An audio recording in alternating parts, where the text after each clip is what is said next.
Alright, so this is the second edition of the top 10, and this was for period 2, and we're going to look at the top 10 individuals and groups, the top 10 events, and the top 10 social, cultural, and political factors.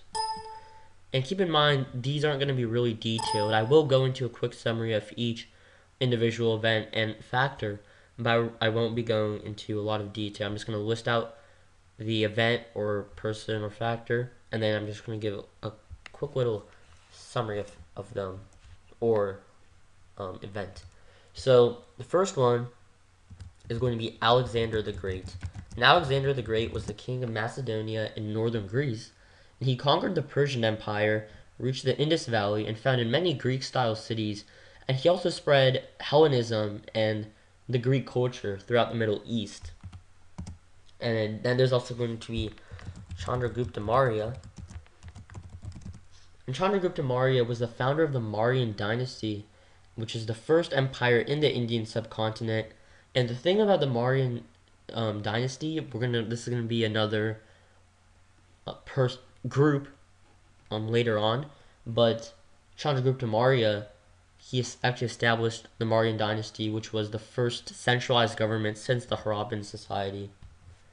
And there's Ashoka, and Ashoka was the grandson of Chandragupta Maurya, and he extended the conquests of the dynasty, and he converted to Buddhism and sponsored its spread throughout the empire. So he was one of the reasons responsible for the spread of Buddhism, including other reasons such as the Silk Road, which was also a large factor in the spread of Buddhism. And speaking of Buddhism, there's going to be the Buddha. He was a creator of a major Indian and Asian religion. He was born in the 6th century BCE. He taught that enlightenment could be achieved only by abandoning desires for earthly things. And then there's going to be the Persian Empire. And the Persian Empire was a vast empire of Southwest Asia founded by Cyrus II, who was going to be the first Persian emperor. And he brought the Persian Empire to the Persian Empire was brought to its height and glory by Darius I and his son Xerxes. And there's going to be Caesar Augustus, whose honorific name of Octavian. He was the founder of the Roman Principate, and the Roman Principate was a military dictatorship that replaced the failing rule of the Roman Senate, and then he established his rule after the death of Julius Caesar, and is considered the first Roman emperor. And then I was talking about this earlier with Chandragupta Maurya, but there's the Mauryan Empire, the first empire within the Indian subcontinent, and the first state to unify most of the Indian subcontinent. And it was founded by Chandragupta Maurya, as I said earlier, and then it grew wealthy from taxes, and its capital was in the Ganges Valley. Then there's going to be the Han Dynasty. And the Han Dynasty was an imperial dynasty that ruled China from around 206 BC to AD 220, and it expanded its boundaries and developed its bureaucracy. It is remembered as one of the great eras of Chinese civilization. And then Qin Shi Huangdi.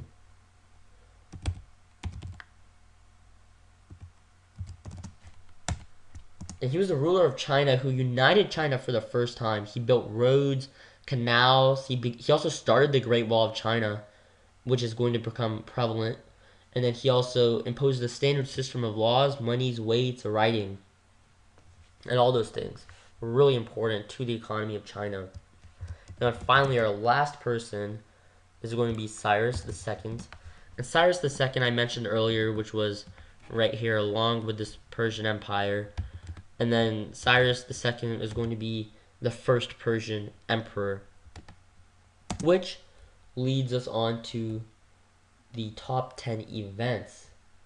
And then you have the Greco-Persian Wars. The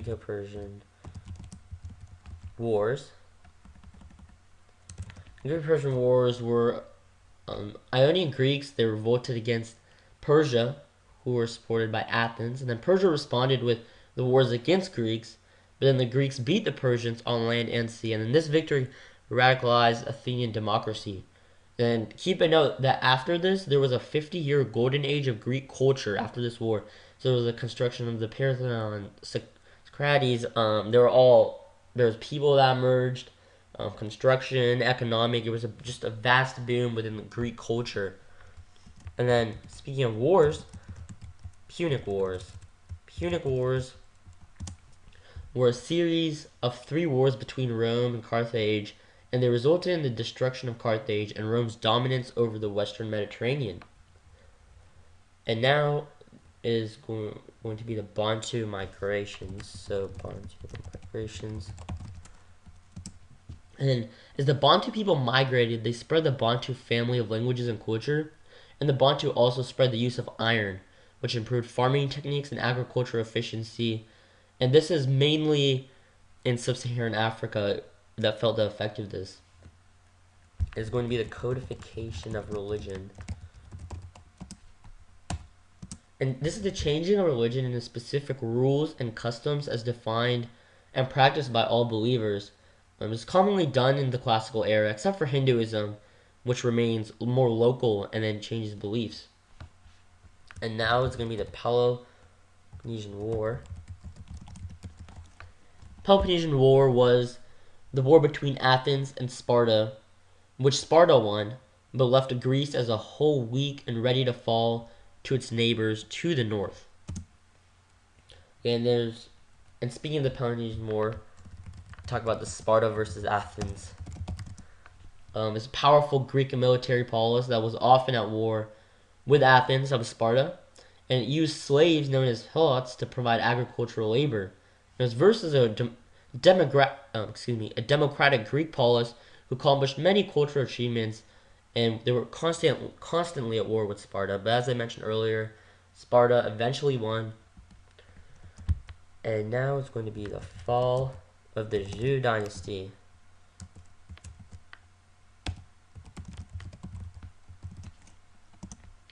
Okay, the Zhou dynasty fell due to internal conflicts, which gave rise to the Qin dynasty.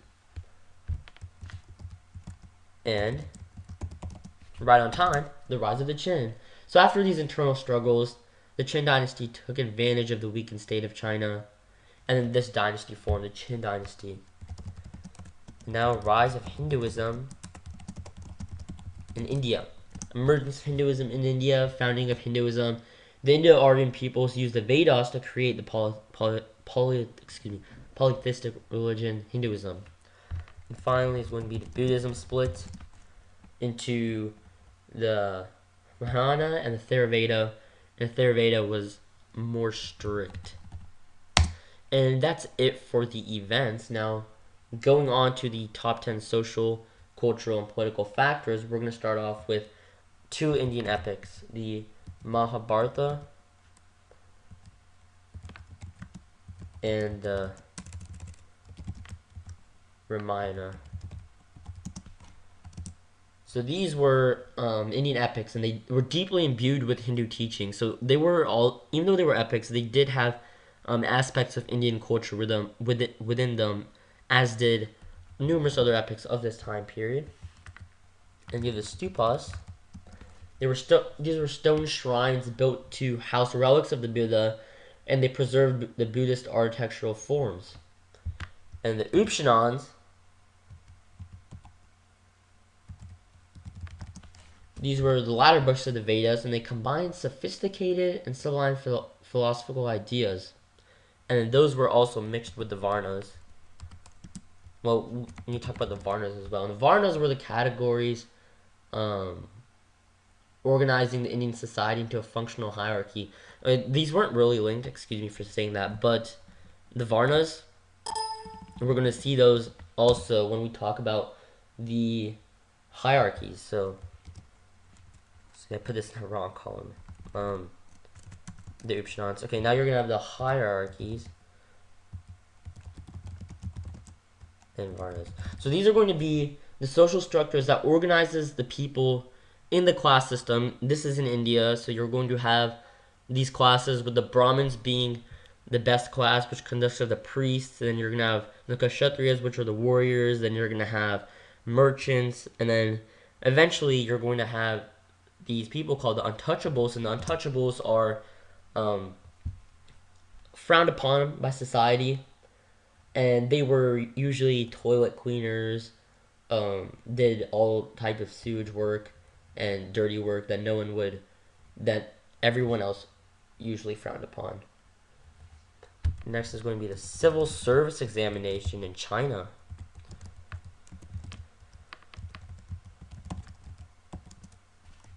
Okay, so these are exams that Chinese bureaucrats passed to serve in the state, and these were based on Confucian concepts, and then this was correlated with this dynasty right here.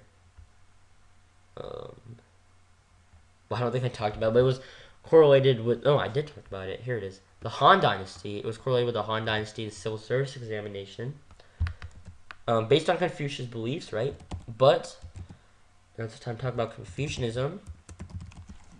And Confucianism was a philosophy of ethics, education, and public service based on the writings of Confucius, and it traditionally thought of as one of the core elements of Chinese culture. Even when Buddhism was popularized, there was still Confucianism in the form of Neo-Confucianism. Okay, so next is going to be the tributary system. And the tributary system was a system in which, from the time of the Han Empire, countries in East and Southeast Asia, not under the direct control of empires based in China, they still enrolled as tributary states, acknowledging the superiority of the emperors in China, and gave tributes to the central government, and this was in exchange for protection. Okay, and now the Eurasian Silk Roads.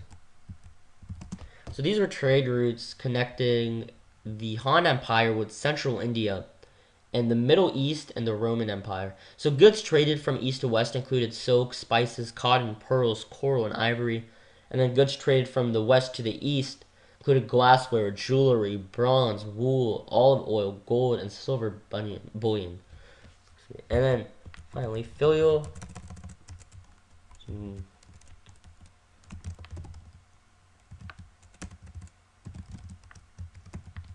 So this was, in Confucian thought, one of the virtues to be cultivated, and it was a love and respect for one's parents and ancestors, and all members of the family must subordinate of the needs of the eldest male. So you had the eldest male, and it was kind of patriarchal, but that's just one of the social aspects and cultural aspects of Confucianism. And then our last one, Greek dramas. So these were Greek places performed in large outdoor theaters with little or no scenery, and actors wore costumes and masks, and choruses sang. So these were social factors and cultural factors as they incorporated many aspects of Greek culture. And these were numerous plays, and they just were a result also of the 50-year period, as I said earlier, of the Greek cultural boom. So these were the top 10 individuals and groups, top 10 events, and top 10 social, cultural, and political factors for period 2.